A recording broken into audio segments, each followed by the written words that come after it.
Translation. I passed through hills and mountains full of reservoirs of various minerals like gold, silver, and copper, and through tracts of land with reservoirs of water filled with beautiful lotus flowers, fit for the denizens of heaven, decorated with bewildered bees and singing birds.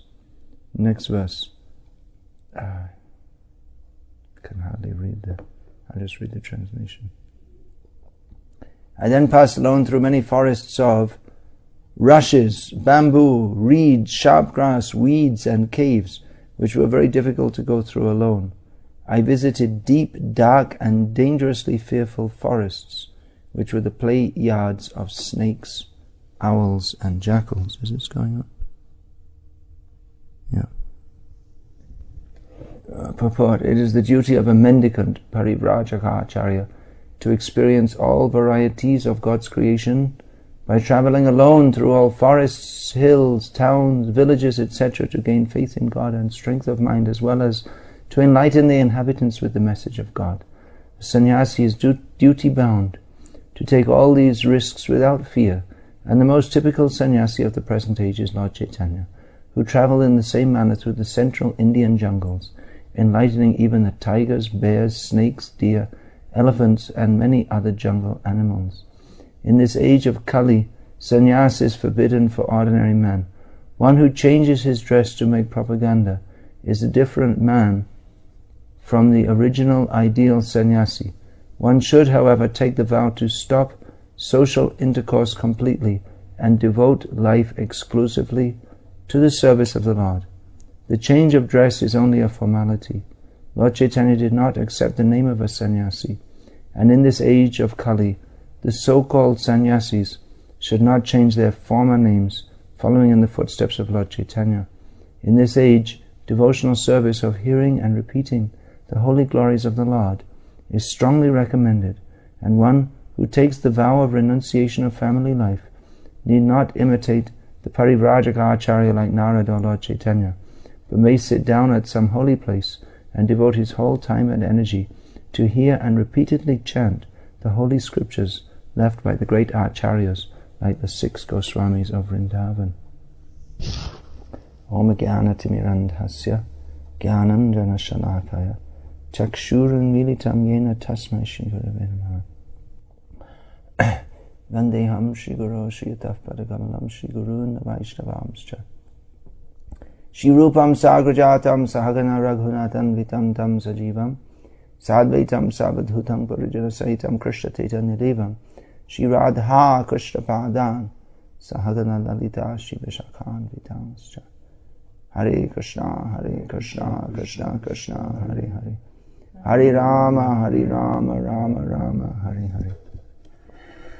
Well, I must admit that in this purport there are various points in which I'm not sure exactly what point Prabhupada is making. It seems somewhat ambiguous.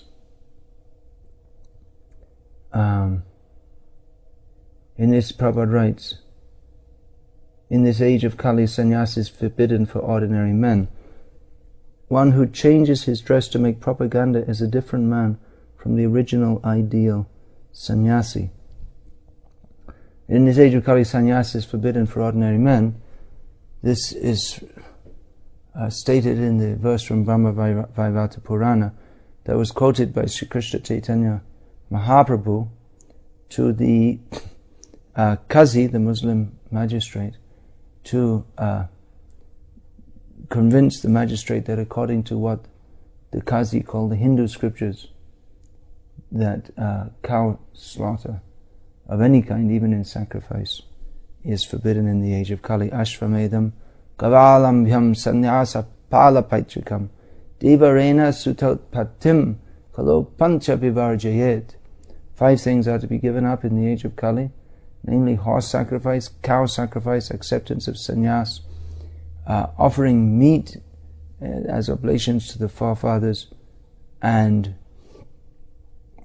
begetting a child in the womb of one's brother's wife, which was sometimes allowed if the brother himself was incapable of producing a child So Bhaktisiddhanta Saraswati Thakur, to justify his awarding sannyas when Chaitanya Mahaprabhu quoted a verse not or proscribing sannyas, stated that this Brahma Vaivarta Purana is a rajasic Purana, prana in the mode of passion, meant for karma, kandya persons. So for such persons on that level, taking sannyas is not recommended. But however, taking sannyas to fully dedicate oneself in the service of the Lord is always required, as the Avanti Brahmana, as stated in the 11th canto of Srimad Bhagavatam, is recorded as having stated, Etang saasthaya paramanishtam adhihasitam purvatamai aham tarishyami duranta param tamomukandang green. This verse was repeatedly chanted by Chaitanya Mahaprabhu just after accepting the renounced order of life, and Prabhupada also taught it to his sannyasis, to state on a regular basis that by taking shelter of the lotus feet of Mukunda, who is the awarder of liberation, I too shall certainly cross over this very difficult to cross ocean of nescience by taking full shelter at the lotus feet of Mukunda, Krishna. So Bhaktisiddhanta Saraswati Thakur in this vein recommended that sannyas should be taken if one is to achieve the perfection of life. Now, Prabhupada goes on, sannyas is forbidden for ordinary men. The one who changes his dress to make propaganda is a different man from the original ideal sannyasi. Now, I'm not sure here whether Prabhupada is referring to whether he's speaking disparagingly about those pseudo-sannyasis who make some kind of false propaganda by imitating the original sannyasis, but or whether he's referring to those who accept the dress of sannyas, even though they may not be on the ideal level of the original sannyasis like Narad Muni, but they accept sannyas nevertheless for the sake of preaching. It could be understood either way, and maybe in other ways also. Then what else is in the Lord Chaitanya did not accept the name of a sannyasi, and in this age of Kali the so-called sannyasis should not change their former names, following in the footsteps of Lord Chaitanya. So I'm also not sure whether Prabhupada's referring to like bogus sannyasis or genuine sannyasis. It's not very clear. Although the general gist of it is clear here, that how the sannyasi should dedicate himself to the service of Krishna. Prabhupada starts off the purport by talking about the Parivrajak Acharya whose duty it is to travel throughout all varieties of God's creation to gain experience of the world and thus make his mind strong in taking shelter of Krishna, passing through jungles alone. Just like Chaitanya Mahaprabhu described, there were bears, tigers, rhinos. So you have to have faith in Krishna, that Krishna is protecting me to do that. Trivikram Maharaj was alone in Taiwan, I believe it was, somewhere out there in the Far East, Japan or somewhere. He was as a young sannyasi, and he asked Prabhupada. He wrote to Prabhupada asking to send some association. Prabhupada wrote back that sannyasi, he doesn't need to take association. He's take shelter of the super soul. He should never feel himself alone. Although Prabhupada did send some men after that. And we find traditional sannyasis, by that I mean those of the Shankara, Madhva, Sri Vaishnava and other schools, for them it's practically a regulated principle that they should always be in association with brahmacharis or other sannyasis, usually brahmacharis of their mat, and they don't go anywhere without brahmacharis associating with them and serving them and protecting them from when they come into the temple. The brahmacharis will clear the way, everyone without sort of sannyasis coming for darshan, and so that they protecting in other ways, so they don't necessarily have to have social intercourse with persons that would be not favourable for them to do so. So Prabhupada starts off the purport by talking about the duty of a genuine renunciant, but at the end of the purport he says that there's no need for sannyasis in the modern age to do that. They can sit in a holy place and simply study the books of the great acharyas, especially the 6 Goswamis of Vrindavan. Although we see practically Prabhupada, he wanted his sannyasis for preaching. That was the purpose of sannyas. Yogeshwar Prabhu reported that he had asked Prabhupada about sannyasis who fall down, because Prabhupada had given initiation to sannyasis who fall down. I'll just go off on a bit of a tangent about that. It was quite amazing how Prabhupada very liberally gave sannyas. That was described. Paramahamsa and Parivrajaka Swamis, they just asked for sannyas. One of them was 19 years old, and they asked for sannyas, and Prabhupada just gave it. And how this is described in Hayagriva Prabhu's book, how a young man with very little experience in Krishna consciousness, how coming from a very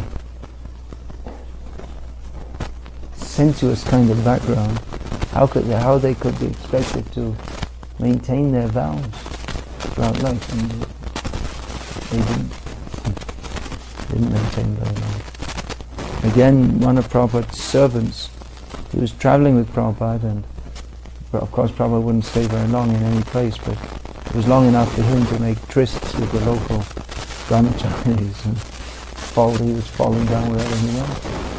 Prabhupada came to know and he gave him sannyas. Isn't that amazing? I think he lasted a week, something like that. So Prabhupada's giving of sannyas was quite amazing. There was a case of Sudama. He was doing dramas and acting and dancing. He was from a family that had trained him in that. And he was doing that with women. And he asked that, now Prabhupada, I took sannyas, how can I continue organizing these dance scenes in our dramas with so many women? And Prabhupada said, that is your sannyas. Difficult to understand. Once Prabhupada was asked by one Indian man, why are you giving such young men sannyas? Prabhupada said, well, the sabji is fresh, you have to cook it. Get it. By doing so, he was able to push the Krishna consciousness movement forward, but there were many casualties. Like he declared full-scale war against Maya, and it's like sending kids out to battle, but who else is there to fight? And kids as commander-in-chief. Well, Prabhupada's commander-in-chief, but as the general. But they're prepared to fight? Okay, that is your qualification. You're ready to do so? Even though for many of them it may have been just some prestige or something like this. It may have been like that. But Prabhupada wanted to see the Krishna consciousness movement pushed forward, and He wrote that without sannyasis. Exactly what he wrote, I can't remember. He said, sannyasis are required for preaching. That's what he wrote. Preaching sannyasis are required. Of course, real sannyasis, it's... At the present time, our movement needs, as I say, it needs many more sannyasis, because the number of centers, the number of devotees is increasing all over the world, but the number of sannyasis is not increasing much. Having one or two here. I was at a sannyasa initiation just a few weeks ago in Lithuania. I don't think any of you know that devotee. He only speaks Lithuanian and Russian. He's an older man, over 60 years old. Bhakti Sharan Shankar Goswami. So his duty is within Lithuania alone, but it's nice. Sannyas. Go out. Well, for him, as I said in the sannyas initiation ceremony, I said that no one takes sannyas. It's of course, that was the devotees were surprised when I said that. Then I explained that it's not just simply by formal induction one becomes a sannyasi, but one actually has to be living the life of a sannyasi. Before, it's not that you can just shift into sannyas gear so easily. One has to be actually living that life, and then the induction into sannyas will be a recognition of the life that he's already living and the consciousness that he's already in. That in that way, it's good to give sannyas. If we think that, well, I'll change my consciousness to sannyas consciousness after taking sannyas, it's not so easy. It doesn't happen very easily in the Varnashram system. It's recommended in general, brahmacharya, grihastha, vanaprastha, sannyas. What Prabhupada is mentioning here at the end of the Prabhupada, how the sannyasi can go and stay in the holy place and study the literatures of the great devotees, that sounds more analogous to vanaprastha life than to the full-fledged sannyas life. Anyway, sannyasis are needed. I didn't tell about that Yogeshwar. He was asking something about sannyasis falling down. Prabhupada said yes, and later on they can be reinstated. And Yogeshwar said, well, won't that create too much of a disturbance? And Prabhupada said, what does it matter as long as the preaching goes on? Quite an amazing statement. So actually, sannyas, brahmacharya, grihastha, whatever, these are all extrinsic to Krishna consciousness. They're not of the essence of Krishna consciousness. They're divisions within human society based upon the spiritual activities of the individual. So that may change. Of course, it's not proper that after taking sannyas one falls down, but it's not that one's bad from devotional service if he does so. It's not good if a grihastha falls down. It's not good if anyone falls down. But especially if a sannyasi falls down, it makes a big boom all over the Vaishnava world. If a brahmachari decides to get married, it's not such a big thing. But one of our sannyasis recently, he was lecturing on this in Czech Republic. He's saying that, but the unseen fall down is that of the grihasthas. He's an ex-grihastha himself, so he was lecturing on the unseen fall down of grihasthas. So, meaning the indulgence in sex life, not simply kama viruddho bhuteshu kamosmi bharatarshava. Dharma viruddho bhuteshu kamosmi bharatarshava. Lord Krishna says, and that sex life which is not contrary to religious principles. But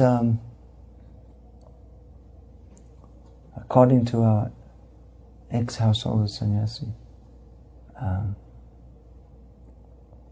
there's plenty of fall down in the Grihastha ashram. Anyway, the point is, sannyasi, he should be very strong and very much dedicated to Krishna's service. We have the system in ISKCON that was approved by Srila Prabhupada of a waiting list for sannyas, that you can't just walk in and say, I want to take sannyas. Okay, take it immediately. So there's some time to see if one is ready.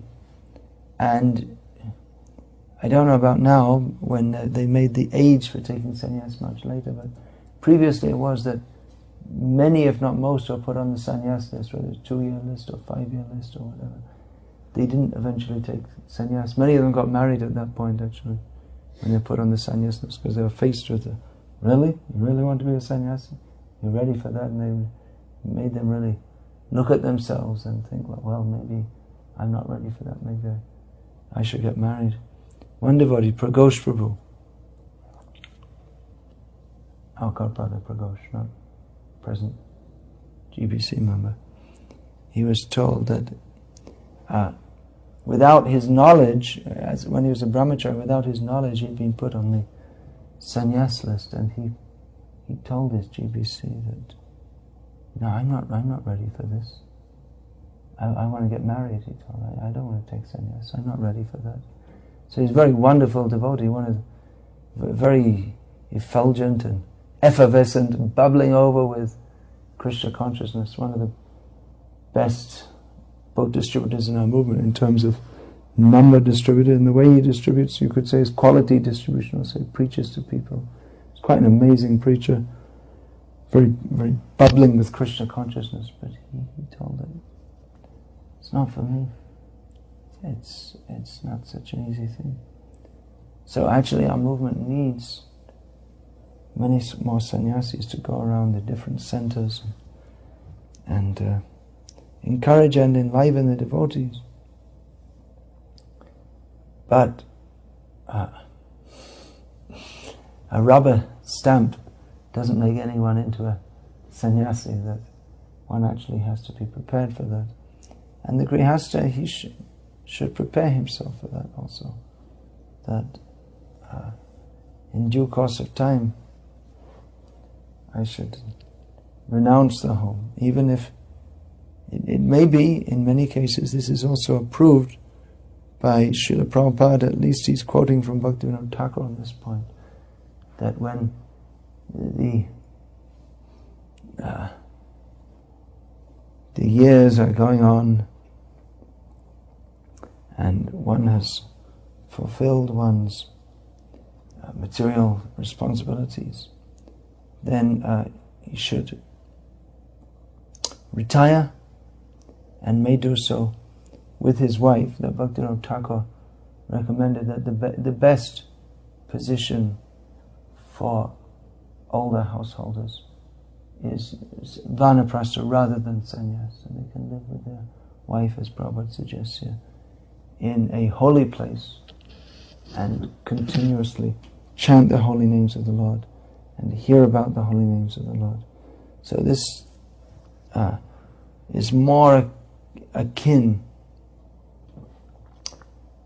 to vanaprastha life than sannyas life. Though Prabhupada was interested, as he said, we are not interested in the Babaji class. So Prabhupada is more interested in giving sannyas for the sake of preaching. That's one of the one of the questions in the question and answer paper that comes when someone is applying to take sannyas. That, well, what will your preaching be? How will it increase your preaching? How will that help your preaching? And in many ways, in the Western world, in almost always, as far as preaching among the public is concerned, it doesn't make any difference what ashram one's in, because they don't know anything about all these things. But for preaching among the devotees and for preaching among the public in India, where they have some idea of what a sannyasi is, then it's advantageous to accept the sannyas order of life. So, Hare Krishna. I finished there. Is there any question or comment? Ready for sannyas, Miles? The optimum age for accepting sannyas, at what appears to be considered optimum age in the present ISKCON setup, is age 50 or older, because by that time one should be, the kid should be grown up, or it's considered that one should have been mature in Krishna consciousness if one's been practicing for many years.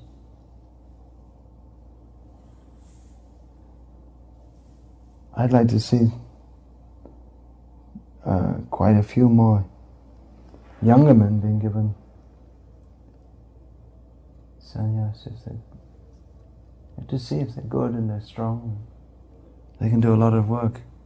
Whereas an old man, how much can he do? I remember what I was going to ask now. About sannyasis, and just, the verse you read that they should, go here and there and not depend on anything. And it seems, particularly in industrial Western countries and perhaps a lot of other countries, that's, in one sense, maybe that's, it seems very difficult to accomplish. Like, you just can't go to a river and drink it without getting mercury poisoning or something. You know what I mean? And, especially in the West, the culture is, people aren't generally accommodating. They don't even know what a sannyasi is. So, I know there was one sannyasi I was talking with not long ago, and he was just talking about how, he's been going out, he's been preaching in North America, and he's got his little, van or something, and it's, he's able to kind of like take care of himself, but, kind of like, I guess, anything on top of that, he's being asked to do some other significant service. Someone gives, especially donate money. He says he just can't do it. So I guess my question is about considering that you said sannyas is an external thing, it's part of the Varnashram system. Can we increase the number of sannyasis and, without increasing also the social support for such an institution? Well, if he still has kids, then they'll need some kind of support, isn't it? They're not grown up. What are you referring to, actually?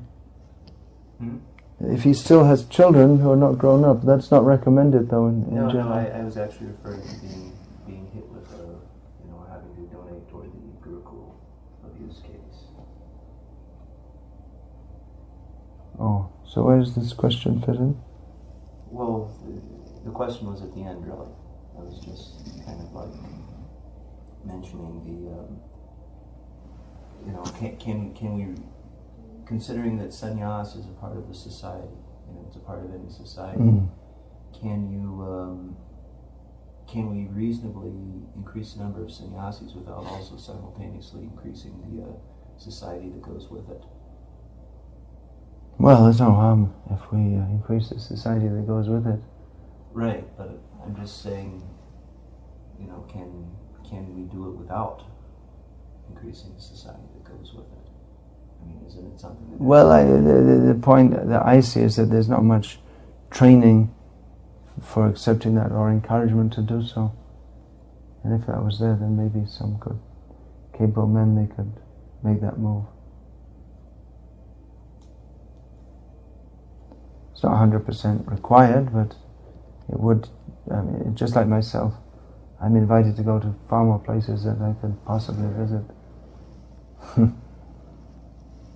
and I'm not even, one of the top ranking, top pulls.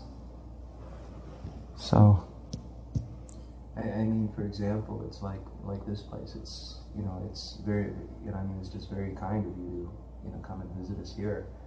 But just the fact that we're not a watering hole, like a big watering hole, we don't get so many people through here. Right. So that's what I'm saying. Our movement needs more sannyasis. There are many places where devotees hardly ever go. Some place in Russia, we have so many centers there.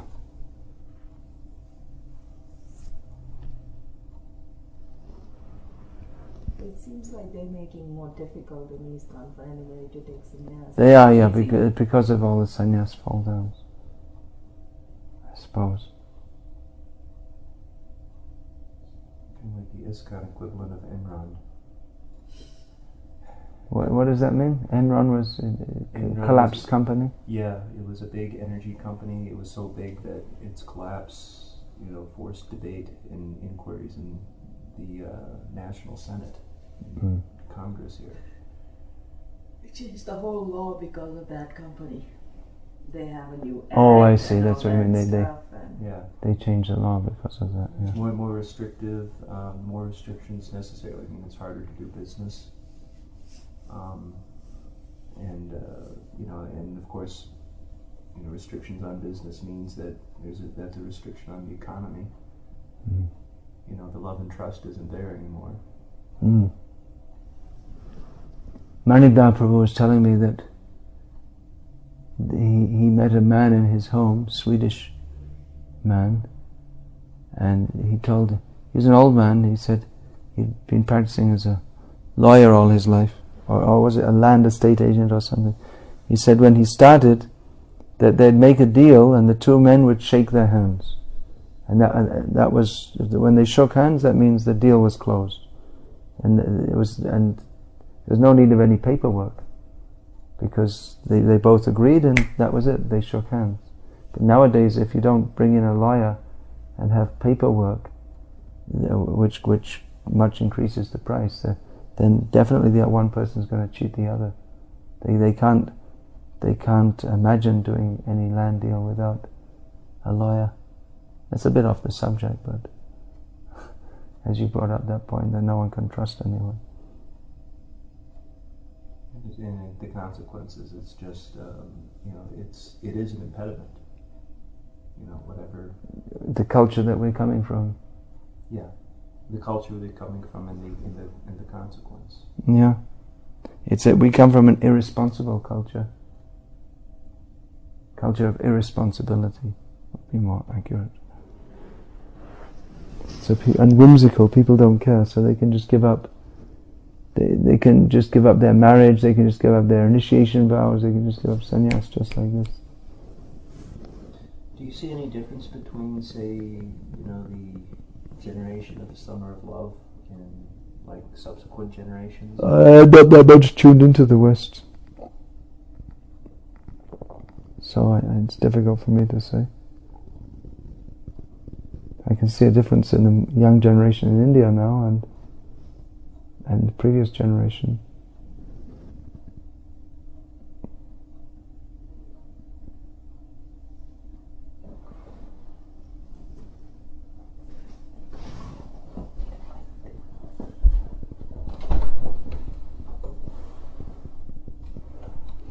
Okay, we'll finish there.